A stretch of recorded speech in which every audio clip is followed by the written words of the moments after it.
بڑا ایک عجیب سا واقعہ ہے حضرت مولانا رشید احمد صاحب گنگوہی رحمۃ اللہ علیہ کا۔ حضرت بہت بڑے عالم بھی تھے، اپنے زمانے کے ولی بھی تھے، بزرگ بھی تھے۔ حضرت کی خدمت میں ایک روز ایک مرید نے سوال کر دیا، کہا کہ حضرت آپ کہتے ہیں کہ عالم کا سونا عبادت ہے، عالم سویا رہے گا تو اس کو ثواب اتنا ہی ملے گا جتنا جاہل عبادت کر کے ثواب حاصل کرے گا، تو یہ تو مسئلہ صحیح نہیں ہے۔ وہ تو کھٹ رہا ہے، محنت کر رہا ہے، اور یہ سویا ہوا ہے، تو بلا محنت والے کو بھی اتنا ہی مل جائے اور محنت کرنے والے کو بھی اتنا ہی مل جائے، تو یہ انصاف ہے کہ نا انصافی ہے؟ تو اگر یہ شریعت کا مسئلہ ہے اور اللہ رسول نے بتایا ہے تو اس کا مطلب یہ ہے کہ اللہ رسول نے نا انصافی کیا ہے۔ جو مسلمان نہیں ہے، خدا رسول کے فرمان پر ایمان یقین نہیں رکھتا، وہ تو اعتراض کر دے گا کہ تمہارے خدا نے، تمہارے پیغمبر نے ظلم کیا ہے، نا انصافی کی ہے۔ یہ کوئی بات ہوئی کہ محنت کرنے والے کو بھی اتنا ہی اور موج کرنے والے کو بھی اتنا ہی ملے گا؟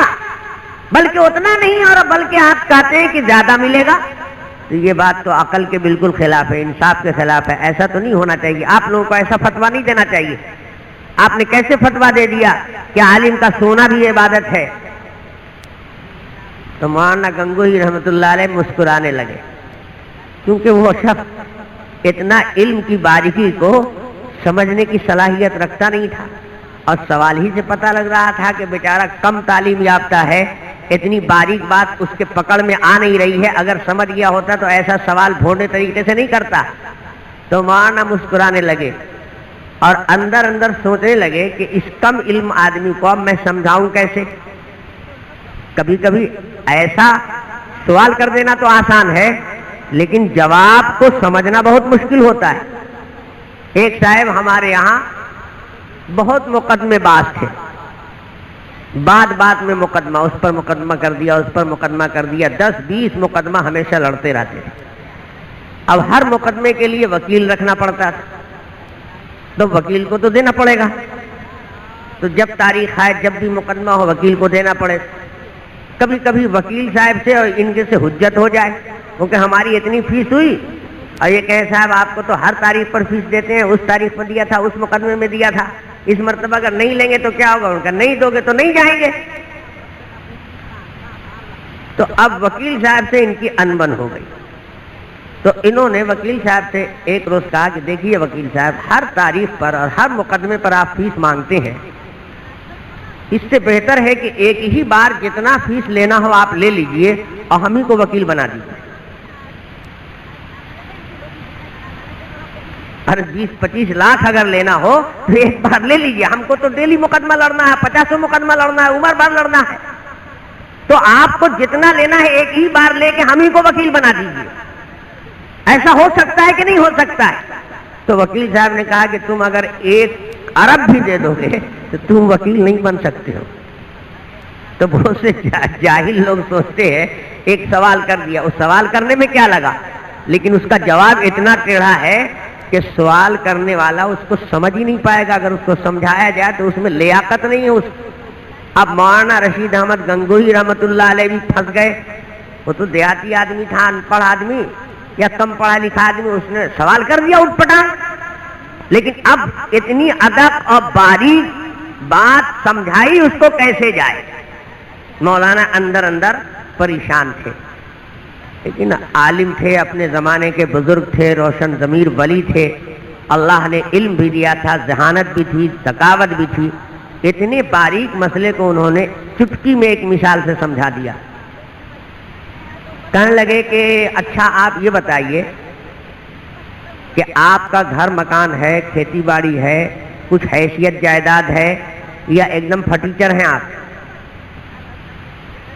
ان کا کہ نہیں حضور، آپ تو جانتے ہیں میں ذمہ دار آدمی ہوں، اپنے علاقے کا رئیس ہوں، اور آپ کی دعا سے اللہ کا دیا ہوا سب کچھ ہے، بہترین مکان بھی ہے، کبھی آپ تکلیف کریں، دعوت قبول کریں، تشریف لے چلیں، بہت شاندار مکان بھی ہے، دل خوش ہو جائے گا آپ کا، اور نوکر لوگ نوکر چاکر بھی ہیں، کھیتی باڑی بھی ہے، بزنس کاروبار بھی ہے، اللہ کا فضل ہے، کوئی کمی نہیں ہے، اللہ کا دیا ہوا سب کچھ ہے۔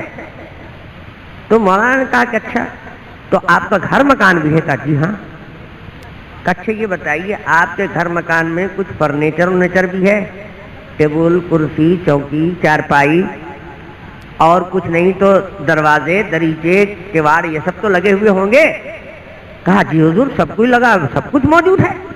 اب میں نے تو کہہ رہا ہوں کہ کبھی آپ تکلیف تو کیجئے، موقع تو دیجئے، دعوت تو قبول کیجئے، آپ اپنی آنکھوں سے دیکھ لیں گے کہ کیا حیثیت ہماری ہے۔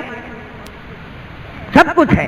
اچھا سب کچھ ہے تو آپ یہ بتائیے کہ آپ نے یہ سارا فرنیچر خود بنا لیا تھا؟ کیواڑ خود ہی سے مکان میں لگا لیا تھا، دریچے خود ہی فٹ کر لیے تھے، کرسی، چوکی، ٹیبل سب خود بنا لیا تھا؟ کہا نہیں میں تو بالکل بے ہنر آدمی ہوں، یہ سب کام تو بڑھئی کرتا ہے۔ کہا بڑھئی نے بنایا تھا؟ آپ نے نہیں؟ کہا جی نہیں میں نے نہیں بنایا، یہ سب بڑھئی نے بنایا۔ کہا اچھا یہ بتائیے جس بڑھئی سے آپ نے کام لیا تھا اس سے کچھ مزدوری طے ہوئی تھی آپ کی اس کی؟ ہاں ہاں بالکل طے ہوئی تھی۔ کیا طے ہوئی تھی؟ کہا تو ہمارے علاقے میں تو ریٹ یہ چلتا ہے، ہم لوگ بڑھئی مستری کو، کاریگر کو کتنا دیتے ہیں ایک دن کی مزدوری، تو چونکہ ہم کو ذرا اچھا کام لینا تھا اور علاقے کے سب سے عمدہ کاریگر کو لگانا تھا تو ہم نے اس سے کچھ مزدوری بڑھا ہی چڑھا کے طے کی تھی، ایک دن کی مزدوری ہم اتنا دیتے تھے۔ تو مولانا نے پوچھا کہ اچھا تو ایک دن کی مزدوری آپ اتنی زیادہ دیتے تھے تو ایک دن میں کئے گھنٹہ وہ کام کرتا تھا؟ کہا کہ 8 گھنٹہ کام تو ہمارا اس کا طے تھا۔ تو 8 گھنٹے کی مزدوری آپ 100 روپے دیتے تھے؟ کہا ہاں 100 روپے ہم دیتے تھے 8 گھنٹے کی مزدوری۔ کہا اچھا یہ بتائیے 8 گھنٹے کی مزدوری آپ کی اس کی طے تھی تو 8 گھنٹے مکمل ہر وقت وہ آپ ہی کے کام میں لگا رہتا تھا یا کبھی اپنا اوزار بھی درست کرتا تھا؟ کبھی اس کو بسلی درست کرنی ہوئی، تیز کرنی ہوئی تو اس کو پجاتا تھا، کبھی آری کا دانت درست کرنا تھا تو اس میں لگ جاتا تھا۔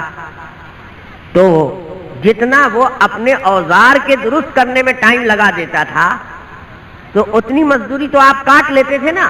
آپ نے تو طے کیا تھا اپنے کام کی مزدوری نہ کہ اس کے کام کی مزدوری، تو جتنا آپ سے اس سے طے تھا اس میں سے روزانہ 15 منٹ، آدھا گھنٹہ تو وہ اپنے اوزار کے درست کرنے میں لگاتا تھا تو آپ اتنا کاٹ کے دیتے تھے اس کو؟ تو کہنے لگا حضور اگر ایسے ہم کاٹ لیتے تو کوئی ہم کو ملتا ہی نہیں مزدور اور کوئی کاریگر نہیں ملتا۔ یہ قاعدہ نہیں ہے، قاعدہ یہ ہے کہ اس سے دن بھر کی مزدوری طے ہو گئی تو اسی بیچ میں اس کو اپنا اوزار درست کرنے میں بھی جو ٹائم لگے گا وہ میرے ہی کام میں شمار ہوگا۔ وہ اوزار پجا رہا ہے تو میرے کام کے لیے پجا رہا ہے کہ اپنے لیے بنا رہا ہے، اس لیے اس میں کٹوتی نہیں ہوتی ہے۔ تو فرمایا کہ اچھا تم تو اتنے ہوشیار ہو اور اللہ تعالیٰ کو کوئی عقل نہیں ہے۔ اللہ تعالیٰ بھی عالموں کو بحال کرتا ہے تو ان کو ریسٹ، آرام چاہیے، دماغ کا کام کرنا ہے ان کو، ان کی ورزش دماغ کی ہے، علمی کام ہے، تو وہ اپنا اوزار درست کرنے کے لیے جب آرام کریں گے تو اس کی مزدوری اگر کٹنے لگے گی تو اللہ کے دین کا کام چلے گا۔ تم نہیں کاٹتے ہو بڑھی لوہار کی مزدوری میں سے اس کے اوزار کو درست کرنے والا، تو وہ اللہ کیسے کاٹ لے گا؟ اس لیے رسول پاک صلی اللہ علیہ وسلم نے فرمایا ہے کہ یہ آرام بھی کر رہا ہے تو یہ تیاری میں ہے۔ تم کو دیکھنے میں معلوم ہوتا ہے کہ یہ کھٹ نہیں رہا ہے، یہ کھٹنے کی تیاری میں ہے۔ مجاہد اگر گھوڑے پر سوار ہو کر جا رہا ہے تو جہاد جا کر وہاں سرحد پر کرے گا، مگر گھوڑا اس کا جتنے ٹاپ اور جتنی گرد اڑائے گا ہر گرد اور غبار کے برابر اس کے نامے اعمال میں ثواب لکھا جائے گا۔ یہ نہیں کہ جب وہاں جہاد میں جا کر میدان میں کودے گا تب سے ثواب لکھا جائے گا۔ اللہ تبارک و تعالیٰ نے علم کا مرتبہ رکھا ہے۔ لوگ بے علمی کی وجہ سے بہت ساری غلطی کرتے ہیں۔ دنیا میں جتنا بگاڑ ہے اس کی وجہ یہ ہے کہ شیطان کے بارے میں ہمارا ذہن یہ بنا ہوا ہے کہ وہ نیک کام سے ہٹاتا ہے۔ بس شیطان کا ایک ہی کام ہے کہ وہ نیک کام سے ہٹا دیتا ہے اور جتنا کام اچھا ہے اسی میں لگا دیتا ہے۔ یہی بنیادی غلطی ہے۔ شیطان ہمیشہ نیک کام سے ہٹا کر ہی گمراہ نہیں کرتا ہے، کبھی کبھی نیکی کروا کے بھی گمراہ کرتا ہے۔ نیکی کروا رہا ہے، یہ سمجھ رہا ہے کہ بہت اچھا کام ہے،